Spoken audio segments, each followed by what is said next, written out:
देखिए,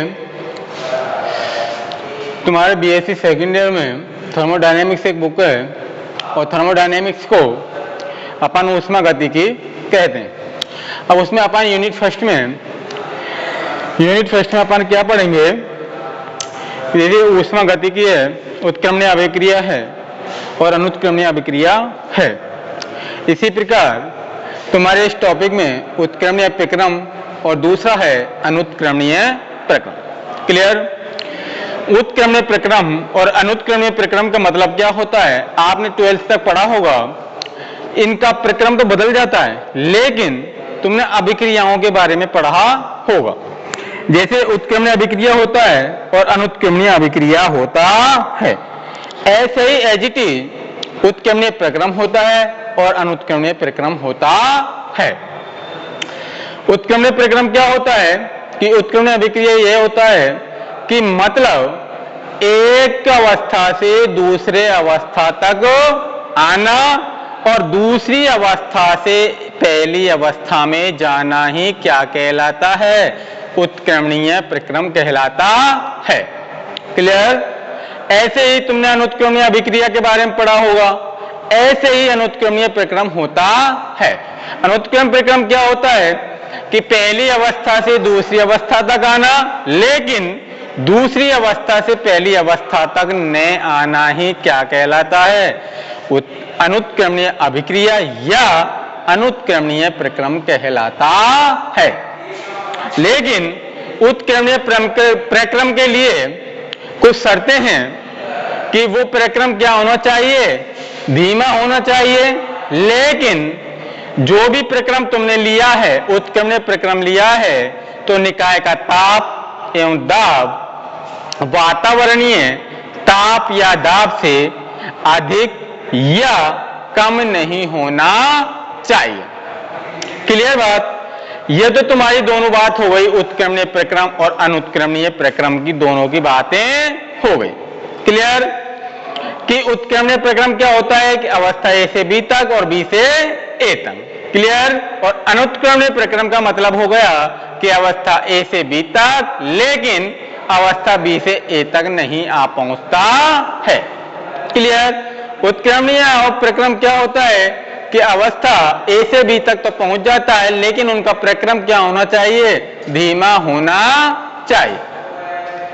दूसरी बात, उत्क्रमणीय प्रक्रम में क्या होता है कि निकाय का ताप और दाब बाह्य वातावरण के ताप और दाब से क्या नहीं होना चाहिए? न तो अधिक होना चाहिए और न ही कम होना चाहिए। क्लियर? अब आता है इसमें कार्नोट चक्र। क्या आता है? कार्नोट चक्र। कार्नोट चक्र कह लीजिए उसको, चाहे ऊष्मा इंजन कह लीजिए, एक ही बात है। उसमें क्या कहते हैं कि कार्नोट चक्र में 3 पार्ट होते हैं और उनको 3 भागों में विभाजित किया जाता है। एक तो होता है ऊष्मा स्रोत, दूसरा होता है अपने पास कार्यकारी पदार्थ और तीसरा होता है अपने पास सिंक। ऊष्मा स्रोत को अपन T1 केल्विन से डिनोट करते हैं, कार्यकारी पदार्थ को W से डिनोट करते हैं और सिंक को अपन किससे डिनोट करते हैं? T2 केल्विन से डिनोट करते हैं। और T1 जो केल्विन होता है, ऊष्मा स्रोत होता है, उसमें कौन सी ऊष्मा ग्रहण की जाती है? Q1 ऊष्मा ग्रहण की जाती है। और जो अपने पास T2 केल्विन अर्थात सिंक है, उसमें कौन सी ऊष्मा ग्रहण की जाती है? Q2 ऊष्मा ग्रहण की जाती है। क्लियर सबको? फिर इसमें आती है अपने पास कार्नोट चक्र की दक्षता। और हम जानते हैं कि कार्नोट चक्र की दक्षता ज्ञात करने के लिए, और हम दक्षता को किससे डिनोट करते हैं? नीटा से डिनोट करते हैं। नीटा बराबर अपने पास होता है W बटे Q1। W क्या होता है? यहाँ पर जो भी कार्यकारी पदार्थ द्वारा किया गया कार्य है, उसके द्वारा अपन W को डिनोट करते हैं। और Q1 क्या होता है कि Q1 वो होता है कि जो भी ऊष्मा स्रोत द्वारा जो ऊष्मा ग्रहण की गई है वो। क्लियर? तो अपन इसमें डिनोट करेंगे। पहला डालिए उत्क्रमणीय एवं अनुत्क्रमणीय प्रक्रम। उत्क्रमणीय एवं अनुत्क्रमणीय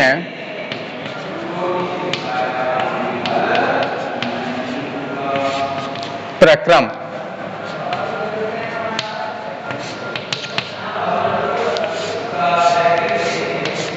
इसमें पहला डालिए उत्क्रमणीय प्रक्रम।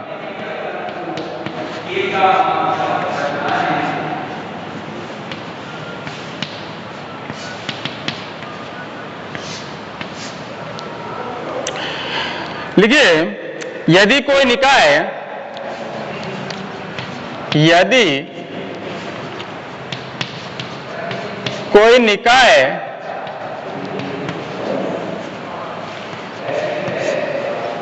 निश्चित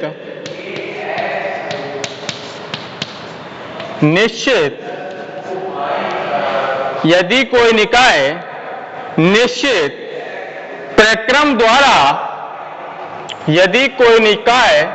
निश्चित प्रक्रम द्वारा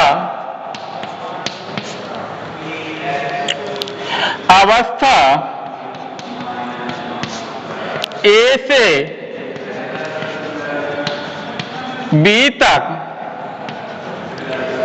पहुंचता है,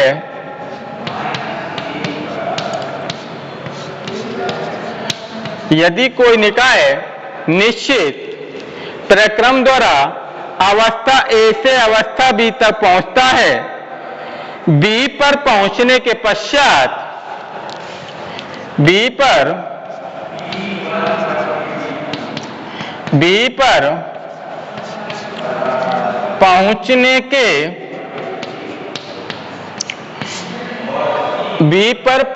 के पश्चात यदि प्रक्रम को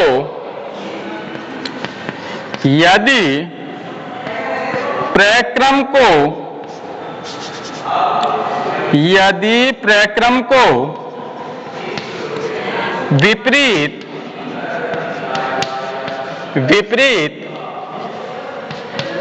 क्रम में जोड़ा जाए, यदि प्रक्रम को विपरीत क्रम में जोड़ा जाए तथा प्रक्रम उन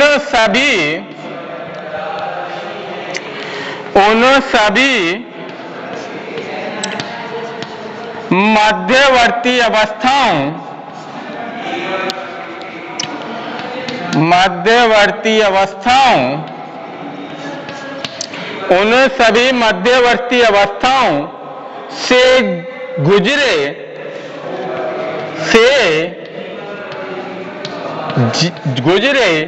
जिनसे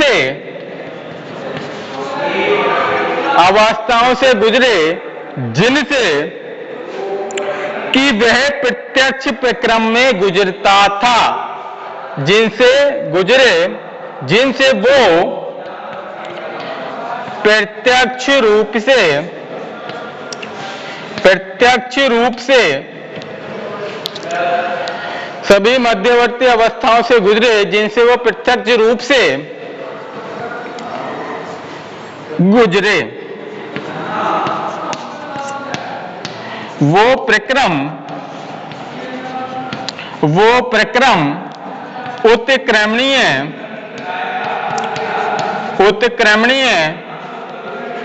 प्रक्रम कहलाता है।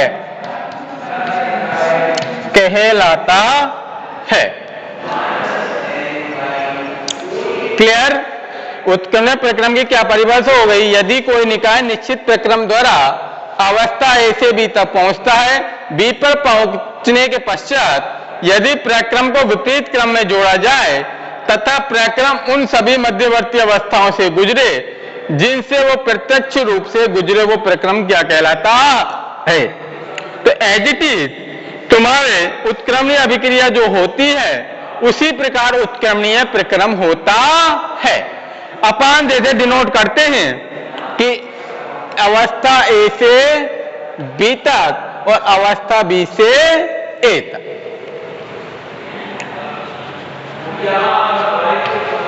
क्लियर?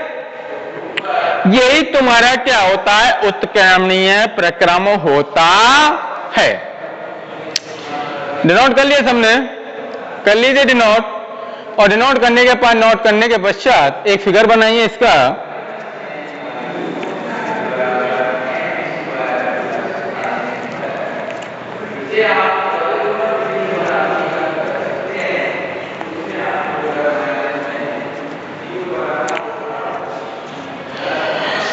कर लिया होगा डिनोट?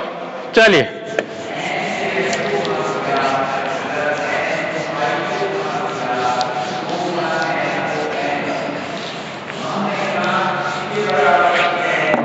इसके लिए एक फिगर बना लेना।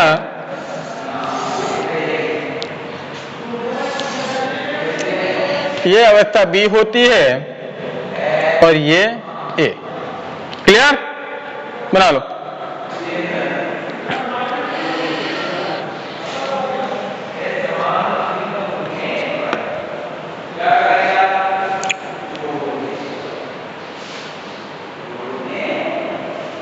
बना लिया होगा? तो नीचे हेडिंग डालिए, उत्क्रम प्रक्रम होने के लिए, उत्क्रमणीय प्रक्रम होने के लिए आवश्यक शर्तें, आवश्यक शर्तें।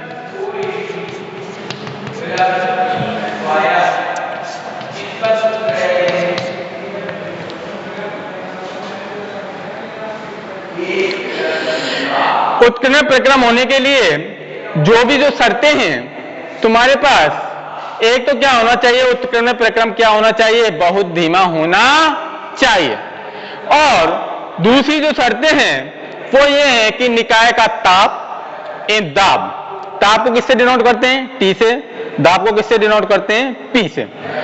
तो निकाय का ताप और दाब बाह्य वातावरण के ताप और दाब से न तो क्या होना चाहिए, अधिक, और नहीं क्या होना चाहिए, कम होना चाहिए। क्लियर? अब लिखिए इसमें पहला, प्रक्रम बहुत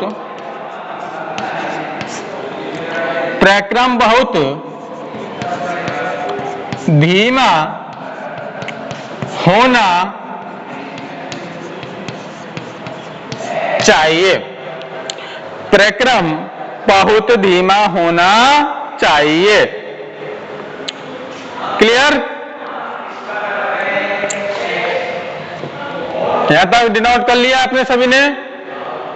चलिए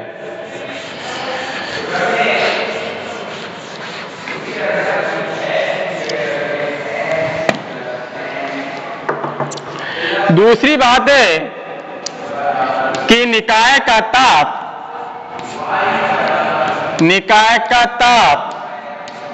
व दाब, निकाय का ताप व दाब बाह्य वातावरण के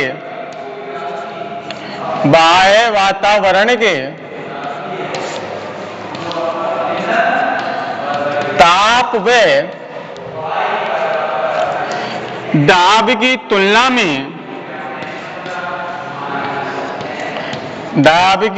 में न तो बहुत अधिक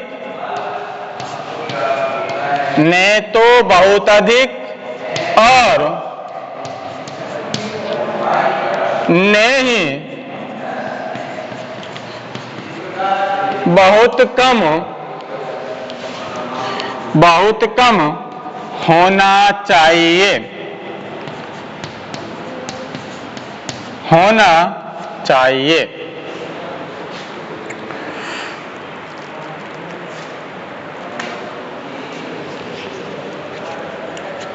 क्लियर? उत्क्रमण प्रक्रम क्या होता है, जैसे भी अपने पास उत्क्रमण अभिक्रिया दे रखी है कि उत्क्रमण अभिक्रिया कैसी होती है, कि अवस्था ए से बी तक जाती है और अवस्था बी से पुनः कौन सी अवस्था में आ जाती है, ए तक आ जाती है। और अनुत्क्रमण अभिक्रिया क्या होती है कि अवस्था ए से बी तक तो जाती है लेकिन बी से ए तक पुनः नहीं पहुंच पाती है। ये मैंने परिभाषा लिखाई थी कि ऐसा प्रक्रम जो अवस्था ए से बी तक तो पहुंचता है लेकिन जो बी अवस्था है उन मध्यवर्ती अवस्थाओं से गुजरकर विपरीत क्रम में जोड़ने पर वो पुनः कौन सी अवस्था में आ जाती है, अपनी अवस्था ए तक पहुंच जाती है। क्लियर। अब देखिए इसमें उत्क्रमणीय प्रक्रम के लिए अपने पास दो शर्तें हैं और अपने पास पहली शर्त क्या थी कि जो भी उत्क्रमणीय प्रक्रम है वो कौन सा होना चाहिए, बहुत धीमा होना चाहिए।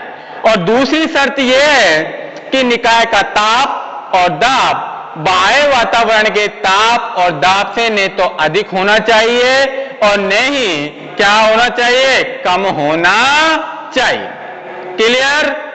नोट कर लीजिए और फिर बाद में आगे चलते हैं।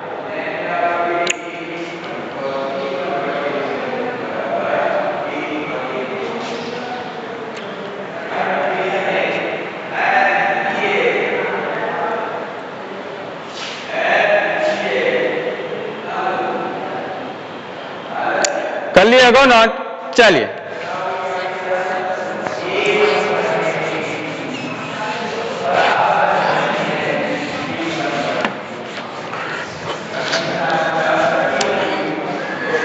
दूसरा डालिए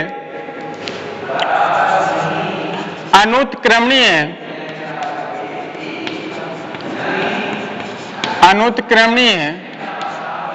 प्रक्रम।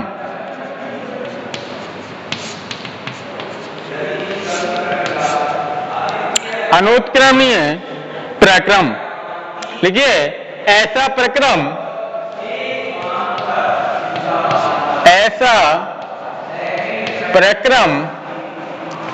जिसको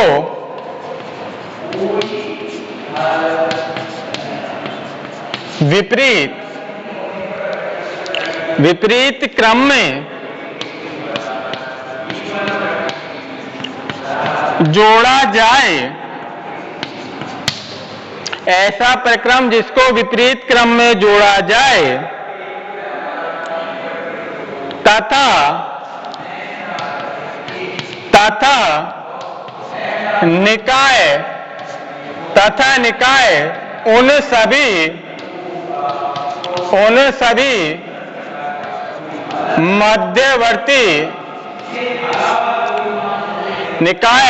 उन सभी मध्यवर्ती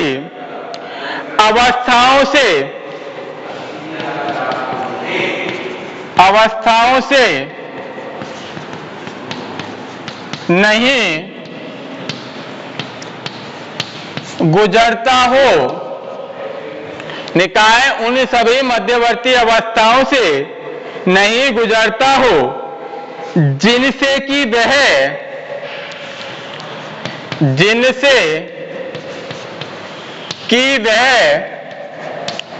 प्रत्यक्ष प्रक्रम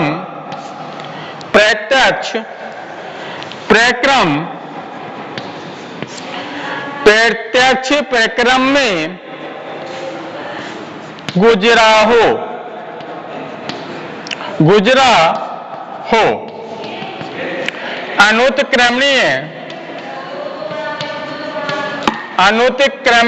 गुजरा हो। अनुत्क्रमणीय प्रक्रम कहलाता है। अनुत्क्रमणीय प्रक्रम कहलाता है।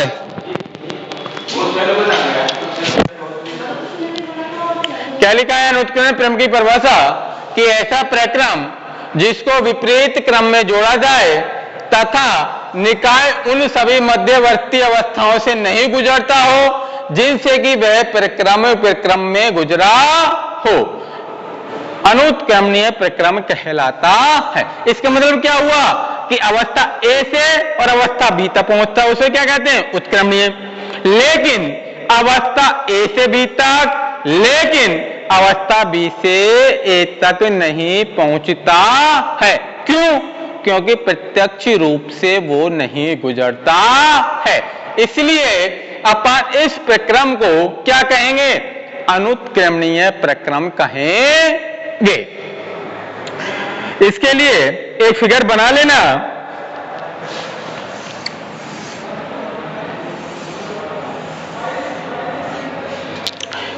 इसके लिए एक फिगर बनाना।